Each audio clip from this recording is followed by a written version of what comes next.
notes, goo, everything we need. Hello, welcome once again to Stuff and Things, except for my coffee. Wait a minute. Where I like to talk about stuff and occasionally even things. I'm your good friend Bradley, and today is a Sunday Stuff and Things, and on this Sunday Stuff and Things, we have stuff and things to talk about, including upcoming videos, things you can look forward to on Stuff and Things YouTube and Stuff and Things Patreon.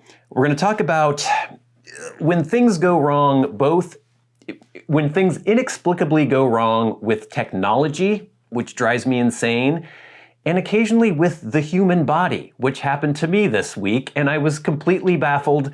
We'll get into that. We want to talk about your questions, comments, and feedback. We have lots of good feedback from you on a hashtag #AskStuffandThings, stuff about, oh boy, the Seattle Pipe Club, Mississippi River, Cornell and Diehl version, talking about the Seahawks Super Bowl. We'll still be dealing with the aftermath of that for a while. Photography-related things, all sorts of good stuff. Your comments really help make this show go. I say that every week, but it is always true. And of course, we'll end the show as usual with our Patreon shout-outs and updates, what you can look forward to exclusively on Patreon and early and ad-free on Patreon. Let's get into it. Oh yeah. Okay, so what can you look forward to on Stuff and Things YouTube and Stuff and Things Patreon? Well, this week we will be talking about my little day trip that I took to Seattle, down to Waterfront Park with my Leica M4 and a couple rolls of Kodak Tri-X 400 black and white film. It was on a cold, clear, sunny winter's day, and I was able to get some cool pictures. So I'm going to show you what I was able to grab when I went down to Seattle on that video. The week after that, exclusive to Patreon, will be this. First Impressions, Seattle Pipe Club, Mississippi River, new Cornell and Diehl version. I warned you, do not purchase this blend until you have seen my First Impressions video. Now, if you want to go ahead and do it, on your head be it. This is not what I thought it was going to be. So bear that in mind. Bear that in mind. Week after that, a weird video, but I had to do it. We're going to be talking about this. Goo! This is Pulidiki Universal Dust Cleaning Gel. I've been using this for years now, and I've been meaning to do a video on this for a long time. Basically, if you have anything that gets dusty and is kind of hard to clean, this goo is what you need. It's just what it sounds like. It's goo. Well, they don't call it goo, they call it gel. But I call it goo.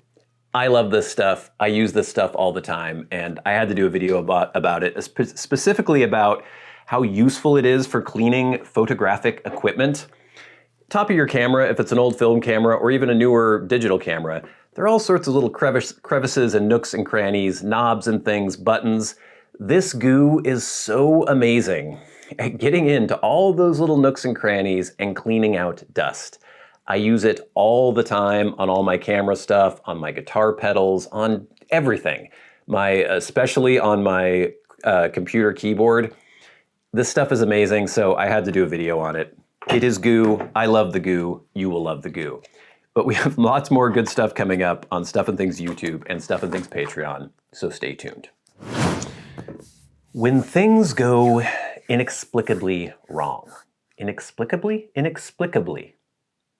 It's one of those words that just doesn't sound right when you say it, but that is right. Inexplicably. Why does that sound so wrong? Anyway, when you try to talk and you don't know what you're doing, sometimes that can go inexplicably wrong. Where this normally seems to occur is with technology. You've all been there, I am sure, where you have a computer or a printer or something to that effect. It's been working perfectly well for months or years, and then one day, for no discernible reason whatsoever, it decides to not work. This happened recently with my printer. I was trying to print up my hashtag #AskStuffandThings questions, and I had just used the printer the day before. I went to hit print, and it said, can't recognize your printer, can't find your printer on the network.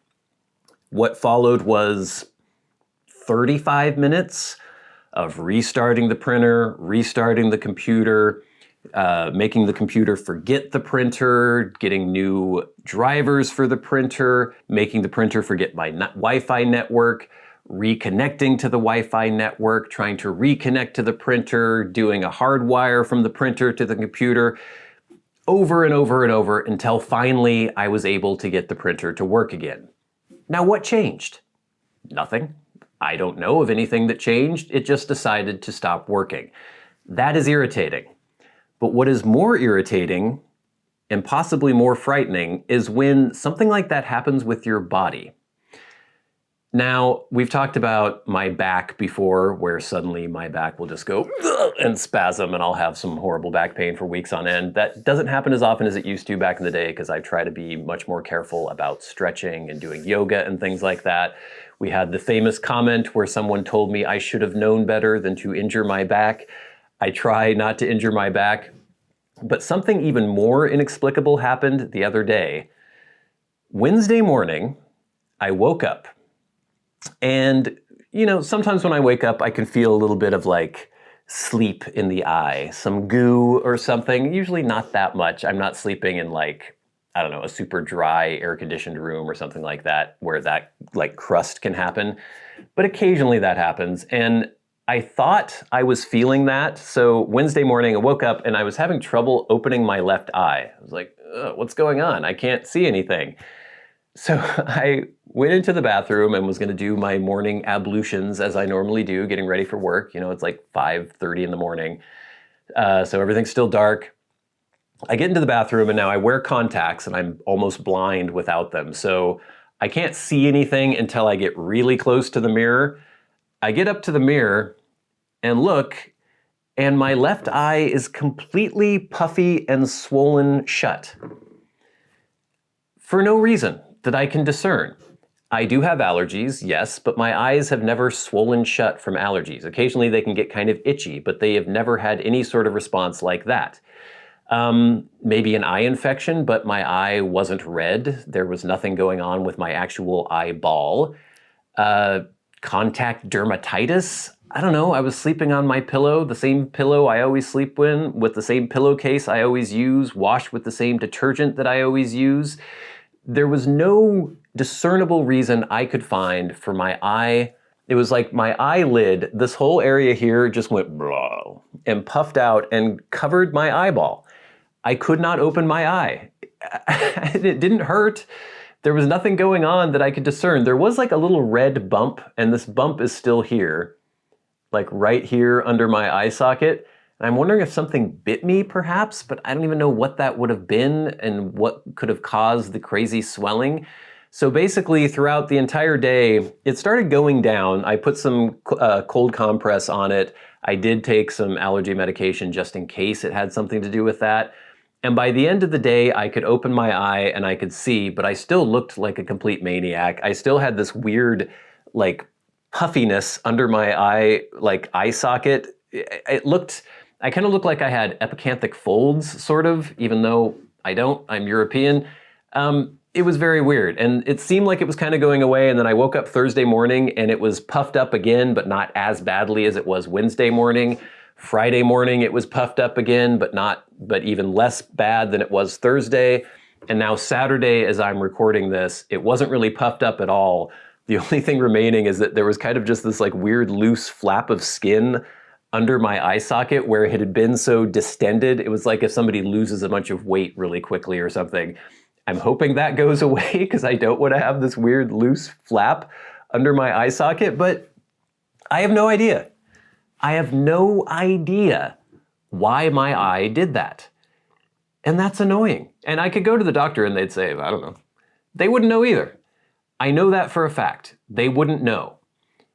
And, well, I can't say I know that for a fact, but I'm about 90% sure that if I went in there and asked them, they'd be like, oh, I don't know, probably dermatitis. Anytime I have any sort of skin issue, they say it's dermatitis.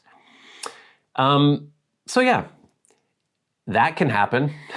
And I don't know why. And I just hate the thought now, is this something that, you know, any morning I could wake up and be blind? What the hell, body? Inexplicably. So irritating. All right, gang. But now it is time for hashtag #AskStuffandThings. Remember, if you have a question for me and you would like it answered on the Sunday Stuff and Things, you can tweet at @SATBradley with the hashtag #AskStuffandThings, but you shouldn't because nobody does, and I never read Twitter/X anyway.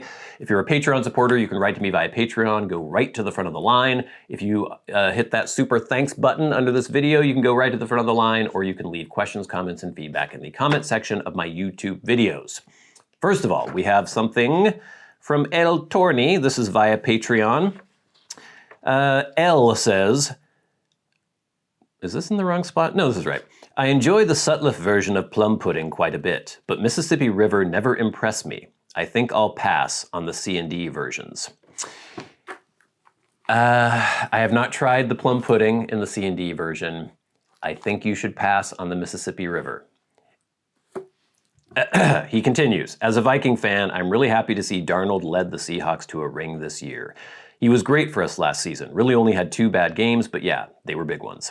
It's satisfying watching him win somewhere else. That's very magnanimous of you. Totally agree on the halftime show, overproduced, cringy nonsense. The whole NFL's drowning in fluff. And those pregame shows, overpaid suits yapping about every tiny detail like it's rocket science. I love watching football, but I'm sick of the NFL as an organization. I hear that, and I know it's like this thing where they have to have this self-perpetuating giant monster that sucks up as much money as humanly possible. I like the actual game. I don't like all the nonsense around it, usually. We had a lot of people talking about the halftime show and about how I should appreciate Bad Bunny and what Bad Bunny does. We'll get into that maybe a little bit, but we have Eric O who says, Congrats on the Seahawks win. Their defense was amazing. Halftime show was amazing too, representing Latin culture and sending a message of unity for all of America. Yeah, I mean, it's great if you like the halftime show. I still just don't understand how. I can't understand why watching people dancing around with all sorts of weird sets and lights flashing and stuff, why does that entertain people? I don't get it. And I'm not trying to be obtuse. I'm not trying to make a weird point. I don't understand. I don't get it. People moving in a synchronous fashion on a stage, doing weird little dance moves. I don't know why people like that. It makes no sense to me whatsoever. And people go, oh, look, they're talented. Look at the things they're doing. They're gyrating in this particular way with this particular pattern of movement. Isn't that amazing? I could be amazing at yo-yoing, but I wouldn't expect anyone to care. And I don't know why people care about this. It just makes no sense to me. And the whole thing about if he was preaching unity, that's great. Like I said, I had it muted the whole time. He was singing in Spanish, which I can't understand. And I don't care about that. Like a lot of people are like, ugh, how could he be in Spanish? This is American, blah, blah, blah. Puerto Rico's in America. It's part of the US. So I have no problem with that. I wouldn't have a problem even if it were in French or something. Like that doesn't bother me. I enjoy other cultures and experiencing new and different things. I don't think that, like there was that ridiculous commercial during the Super Bowl where it was a Clydesdale and a bald eagle and it's like, America, like not everything has to be that way. I'm totally fine with that. What I don't get is the dancing. I just don't get it.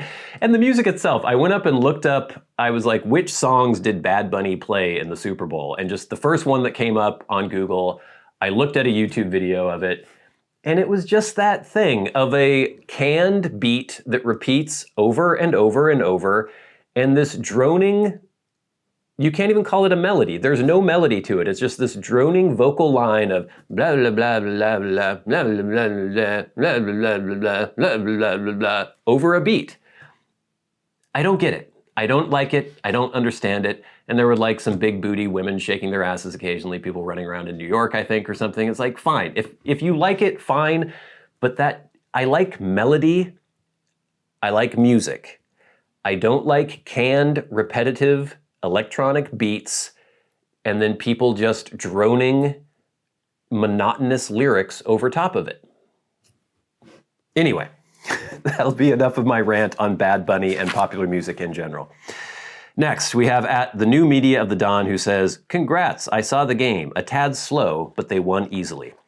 Yeah, I don't care if anyone else was bored. I loved it because the Seahawks kicked their ass. At Solar Labyrinth says, I'm right there with you on the halftime show and popular music in general. Even hearing that kind of music puts me in a bad mood. So I cannot fathom how anyone can possibly enjoy it. And yet, apparently, I'm the one society considers the weird one.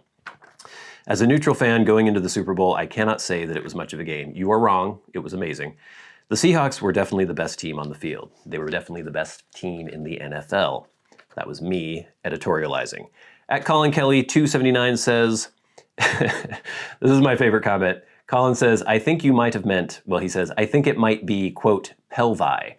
I was talking about people thrusting their pelvises on the doing their dance moves, and Colin corrected me to pelvi, which I appreciate very much.